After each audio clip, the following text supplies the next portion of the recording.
Welcome back students. मैं doctor Krishna Mishra, associate professor zoology, Samrat Prithviraj Chauhan राजकीय महाविद्यालय अजमेर, आप लोगों से पिछले कुछ लेक्चर में फर्टिलाइजेशन यानी कि निषेचन का टॉपिक डिस्कस कर रही हूँ। आज हमारा यह टॉपिक जो है वो कंप्लीट होगा और इसमें हम आज जो टॉपिक स्टार्ट करेंगे, सब टॉपिक जो स्टार्ट करेंगे वो होगा migration of pronuclei and amphimixis. पिछले कुछ लेक्चर्स में हमने इसके इनिशियल सारे टॉपिक्स जो हैं डिस्कस कर लिए थे इसके मैकेनिज़्म के अंदर, और उसमें एनकाउंटर ऑफ स्पर्मेटोजोआ कंप्लीट हो चुका था। इसके अलावा कैपेसिटेशन एंड कॉन्टैक्ट ये भी हम कंप्लीट कर चुके हैं। एक्रोसोमल रिएक्शन एंड पेनिट्रेशन भी पिछले लेक्चर्स में कंप्लीट हो चुका है, और एक्टिवेशन ऑफ ओवम जो है वो भी हम कवर कर चुके हैं। आज मैकेनिज़्म का जो लास्ट टॉपिक है, सब टॉपिक है migration of pronuclei and amphimixis के बारे में हम बात करेंगे। At the time of penetration of spermatozoa inside the egg cytoplasm, the sperm nucleus it remains compact and its mitochondria and centrioles they remain situated behind it. To perform the act of amphimixis, the sperm nucleus has to undergo two activities. यानी कि जब sperm egg के अंदर enter करता है तो उस समय इसकी पोजीशन ये होती है कि स्पर्म का न्यूक्लियस सबसे आगे होता है और उसके पीछे की तरफ उसका माइटोकॉन्ड्रिया होता है। सेंट्रियोल जो है उसके भी पीछे, माइटोकॉन्ड्रिया के पीछे स्थित होता है। स्पर्म के न्यूक्लियस को एम्फीमिक्सिस से पहले दो एक्टिविटीज़ को कंप्लीट करना होता है। उनमें से सबसे पहला है कि it has to become pronucleus. सबसे पहले स्पर्म न्यूक्लियस जो है वो क्या बन जाता है, प्रो न्यूक्लियस जो है उस वो बनना होता है। दूसरा, it has to migrate from the site of amphimixis. इसका माइग्रेशन होता है जिससे कि एम्फीमिक्सिस हो सके। As the sperm nucleus moves inward from the site of fertilization cone, it soon rotates through an angle of 180 degree so that its mitochondria and centriole assume the leading position. Beside this rotation, the sperm nucleus starts swelling and its chromatin, which is very closely packed, it becomes finally granular and ultimately becomes vesicular and has an appearance like the interphase nucleus, and it is known as now pronucleus, male pronucleus.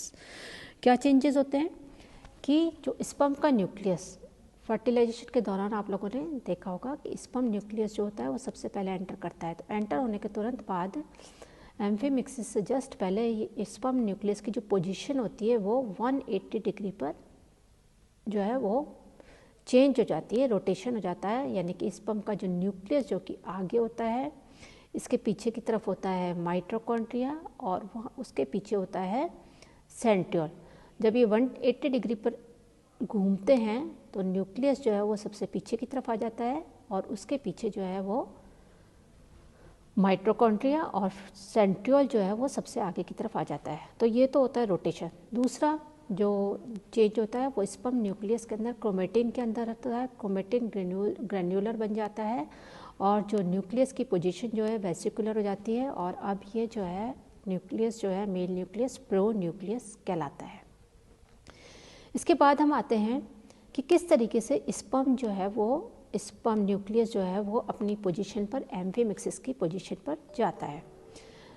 At the same time, the sperm ester forms around the proximal centriole of the sperm in the egg cytoplasm. As the male pronucleus develops, the migrates towards the site of amphimixis. The sperm ester seems to lead it. मतलब lead it का मतलब है sperm का जो ester होता है वो आगे की तरफ होता है। The site of amphimixis it lies either near the center of macrolacithal and mesolacithal eggs or in the center of the active cytoplasm at the animal pole of macrolacithal and telolacithal egg. As the sperm pronucleus and centriole moves inward, it may be accompanied by some cortical and subcortical cytoplasm. If the latter is heavily pigmented, as in amphibian eggs, the trajectory of sperm pronucleus may be marked by pigmented granules trailing along its path. This is called penetration path. Penetration path यहाँ से sperm nucleus जो है वो sperm के अंदर enter होता है। This movement of the sperm appears to be directed and some investigators feels that it is due to the chemotoxic effects of chemicals which are liberated by the female nuclei। ये जो path होता है that is penetration path जो है वो female nuclei के कीमोटैक्सिक effect की वजह से होता है, यानी कि फीमेल न्यूक्लियाई कुछ केमिकल्स रिलीज़ करते हैं और उनका इफ़ेक्ट होता है जिससे कि मेल न्यूक्लियस जो है उसका पाथ जो है वो डिसाइड होता है। During this movement towards the female pronucleus the sperm may have to deviate from its penetration path. If it does, the new path it is taken is known as copulation path।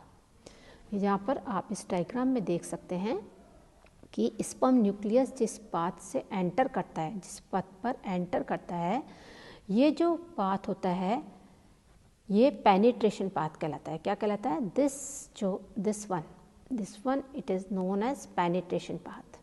और यदि pronucleus female का दूसरे direction में होता है तो यह sperm का प्रोन्यूक्लियस जो है वो अपने पेनिट्रेशन पाथ से डेविएट हो जाता है, यानी कि थोड़ा सा मुड़ जाता है, और मुड़ने के बाद जो नया पाथ बनता है, जो नया वाला रास्ता बनता है, ये कहलाता है कॉप्यूलेशन पाथ।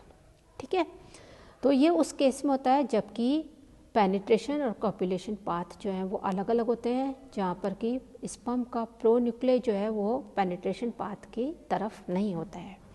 दूसरी कुछ स्पीशीज़ के अंदर जब एग प्रोन्यूक्लियस और स्पर्म प्रोन्यूक्लियस एक ही डायरेक्शन में होते हैं तो उनमें जो पेनिट्रेशन पाथ और कॉप्यूलेशन पाथ ये दोनों पाथ जो हैं वो सिमिलर होते हैं, ये अलग अलग नहीं होते हैं। In some cases, sperm need not alter its direction. In these cases, the penetration and copulation path they would be identical। जैसा कि मैं आप लोगों को ऊपर डायग्राम में दिखा चुकी हूँ। The point of entrance, penetration path and copulation path, they all are believed to be responsible for establishing the primary plane of bilateral symmetry in the embryo। ठीक है, ये सारे पाथ जो हैं वो बायलेटरी सिमेट्री का जो प्राइमरी प्लेन है उसको एस्टैब्लिश करने के लिए रिस्पॉन्सिबल होते हैं। Before amphimixis the nucleus of egg it also undergo certain changes like the sperm nucleus. After the completion of the second meiotic division, the haploid nucleus of egg it is located near the surface of egg in the form of several vesicles known as karyomeres। In a fertilized egg, these karyomeres fuse together to form a female pronucleus which swells, increase in volume and becomes vesicular। It also migrates towards the site of amphimixis। दोनों जो हैं mail pronucleus और female pronucleus दोनों amphimixis के site की तरफ चल देते हैं। अब एम्फीमिक्सिस क्या होता है? The fusion of male and female pronuclei is known as amphimixis। दोनों का जो फ्यूज़न होता है उसको amphimixis कहते हैं। And the actual fusion of pronuclei it may differ in the different animals। अलग अलग एनिमल्स के अंदर अलग अलग होता है। In sea urchin and vertebrates, the nuclear membranes of both pronuclei are broken down at the point of contact and their contents unite in one mass surrounded by a common nuclear membrane। ठीक है, at the approach of first cleavage of fertilized egg, the nuclear membrane dissolves, the chromosomes material of maternal and paternal origin becomes arranged on equator of the achromatic spindle। Second, in Ascaris, some mollusks and annelids, the male and female pronuclei do not fuse, but the nuclear membrane in both dissolve and the chromosomes becomes released. In the meantime, the centrosomes of the spermatozoa has divided into two, and centrosomes derived from male and female pronuclei they become attached to the spindle। Only after the completion of the first division of the fertilized egg, the paternal and maternal chromosomes become enclosed by common nuclear membrane to form the nuclei of two blastomeres into which the egg has been divided। In both this type, यानी कि first वाला जो है sea urchin में भी और Ascaris के अंदर, दोनों के अंदर ही the chromosomes of maternal and paternal set retain of course there are individuality, दोनों में ही इंडिविजुअलिटी रहती है।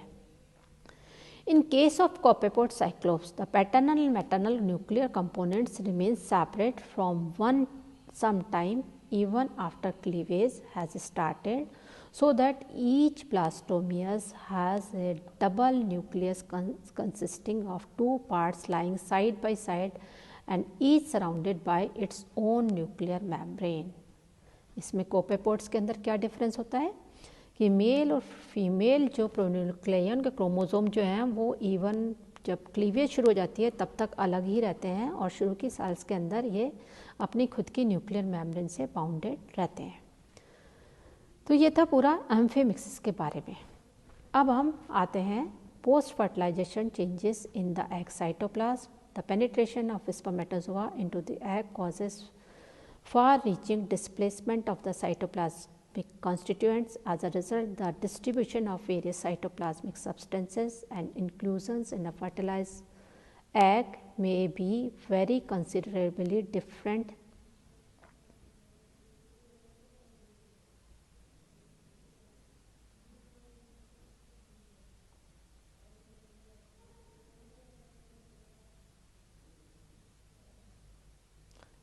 bilateral symmetric established in the cytoplasm of fertilized egg. The mature egg is covered by a layer of cortical cytoplasm containing yellow granules. The moment a spermatozoon enters the egg near the vegetable pole, the yellow cortical cytoplasm falls into the violent commotion.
Significance of fertilization.